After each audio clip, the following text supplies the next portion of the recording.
लेकिन कुछ लोग षड्यंत्र कर रहे हैं और उनका उद्देश्य है हिंदू धर्म को कमजोर करना। और अब तक वो लोग यही करते आए हैं और हमारी कमजोर नस को वो ढूंढ करके हमें तोड़ने का कार्य करते हैं। अब कैसे करते हैं?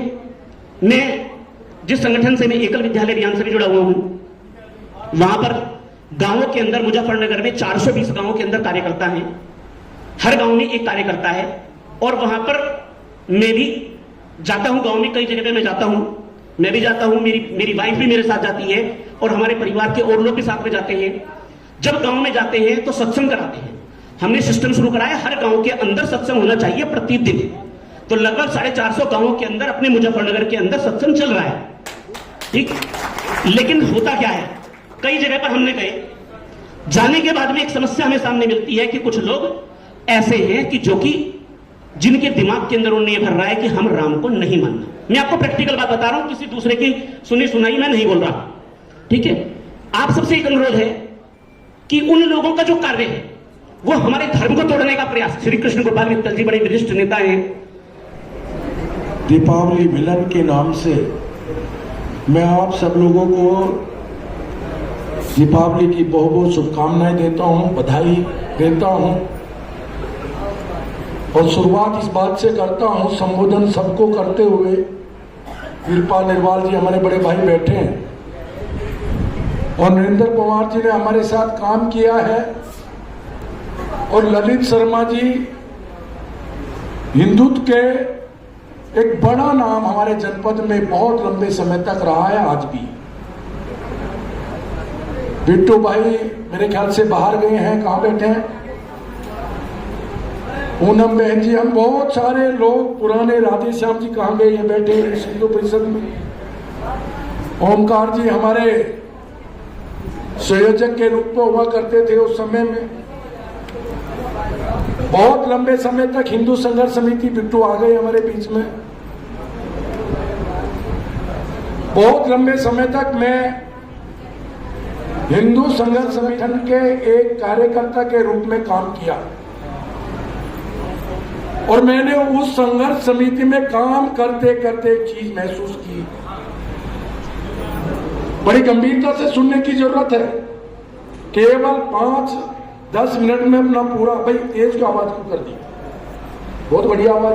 मैं आपके बीच में आता हूं। आज इस धर्मशाला में दूसरी बार, तीसरी बार नरेंद्र पवार जी ने मुझे बुलाया और जब मैं आप लोगों के बीच में आके खड़ा होता हूं तो मुझे ऐसा लगता है कि मैं अपने परिवार के बीच में आया। आपके परिवार के बीच में से निकलकर मुझे भारतीय जनता पार्टी ने 2012 में एमएलए का इलेक्शन लड़ाया और 2012 के बाद 2013 में आपके जनपद के अंदर बहुत बड़ा दंगा और बहुत बड़ा कष्ट आया। लेकिन क्योंकि हमने लगातार 14-15 साल तक हिंदू संघर्ष समिति के कार्यकर्ता के रूप में, अर्चित ने अच्छी बातें कही और गुप्ता जी आपका तो मुरीद हो गया। पिछले कुछ समय से हम भी देखते हैं बहुत सी बात जहां राजनीति फेल हो जाती है, जहां सांसद विधायक के रूप में हम नहीं कर पाते, वहां आप 32 संगठनों के लोग, हिंदू संघर्ष समिति के लोग करते हैं। इसके लिए मैं आपको साधुवाद दूंगा। बहुत से ऐसे प्रकरण 10 साल जब मैं मंत्री रहा कि हम चाहते हुए भी कुछ नहीं कर पाए, क्योंकि कानून की बेड़ी कहने के लिए से जकड़ लेती है और जब हमें कानून जकड़ता है तो जब आप लोग आते हैं, जहां फेल हो जाते हैं वहां से शुरुआत होती है। सच्चाई है कभी। और कुछ तो बात हमारी सभ्यता संस्कृति में रही होगी कि दुनिया में शायद हिंदुस्तान एकमात्र ऐसा देश है कि जो करीब 700-7.5 साल मुगलों का राज रहा और फिर अंग्रेजों का राज रहा। दुनिया में कोई देश ऐसा नहीं बचा कि जिसने अपनी धर्म और संस्कृति बचा कर रखी हो। वो सब परिवर्तित हो गए। हिंदू धर्म ही एकमात्र ऐसा धर्म है जो हजारों साल की गुलामी के बाद भी बचा रहा है। बहुत बड़ी बात है। नहीं तो आप देखिए, आपको मिलेंगे 60 इस्लामिक देश, 60 क्रिश्चियन देश, हम ही बच गए, सब परिवर्तन। और हमें भी खतरा अगर है तो अपने से है, हमें खतरा है तो जातिवाद से, और कोई खतरा नहीं। और जातिवाद की परिभाषा सबकी अपनी अपनी हो जाती है। हाँ, इससे वाकई बचना पड़ेगा और यह रास्ता आप लोगों को निकालना पड़ेगा, क्योंकि हमसे कट्टर धर्म के प्रति आस्था आप लोगों की, तो ये रास्ता भी आपको निकालना है। आजादी के बाद शायद हमारे जनपद में आपकी आबादी 75% थी मेरे विचार से अंदाजा, और आज इस जनपद में आप 75 से घट के 56 पे तो आ गए, 85 होगी, आपको थोड़ा ज्यादा। अब मेरे विचार से आपकी आबादी 56% है इस जनपद पे। तो जो डेमोग्राफिक चेंज है ये बहुत बड़ा सोचने की बात है।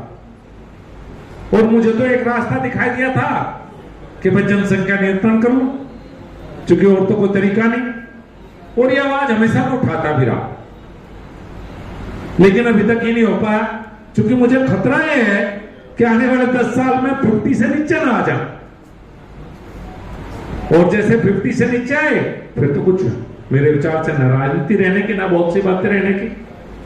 तो ये एक बहुत बड़ा मुद्दा ये हमारे सामने ही नहीं, पूरे देश के सामने। गांव गली नहीं, कोई ऐसे शहर की गली नहीं जहां आपके संगठन का व्यक्ति हमेशा संकट के समय में, हमेशा पीड़ा के समय में, हमेशा जरूरत के समय में हर जरूरतमंद व्यक्ति के हमेशा साथ खड़ा रहा है, हमेशा न्याय के साथ खड़ा रहा है।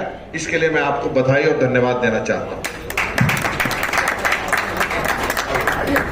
इस संगठन ने, जो मुझे जितना पता है, कुछ कमी रह जाए तो त्रुटि रह जाए तो माफी चाहूंगा, क्योंकि पहली बार आमंत्रण किया है, इसके लिए भी धन्यवाद करता हूं। अभी थोड़ा सा ज्ञान शायद कम, पर जितना मुझे पता लगा,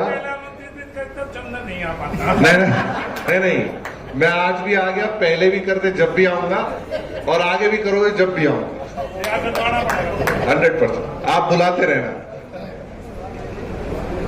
संगठन ने लगभग 25 संगठन है जो मुझे जानकारी मिली,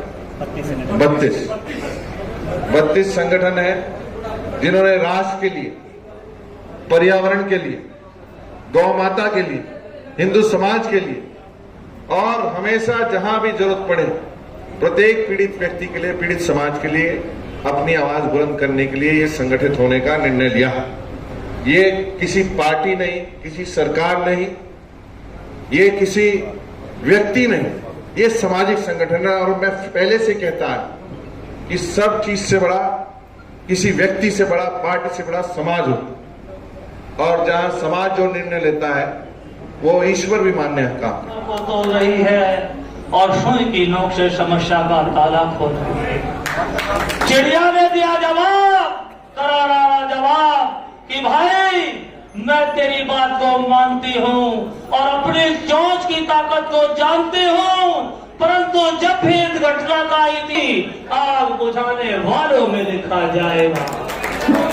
मित्रों, समय बहुत कम है। जय हिंद, जय भारत। धन्यवाद भाई साहब, बहुत सुंदर शब्दों में बहुत बढ़िया आपने जागरण किया है, और अब वही जागरण के लिए मेरा अनुरोध है।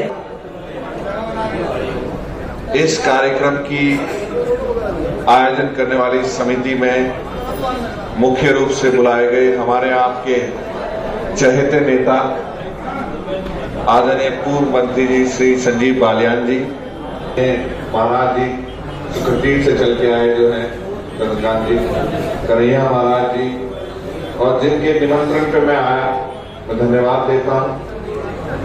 हमारे परिवार के बड़े ऐसे नरेंद्र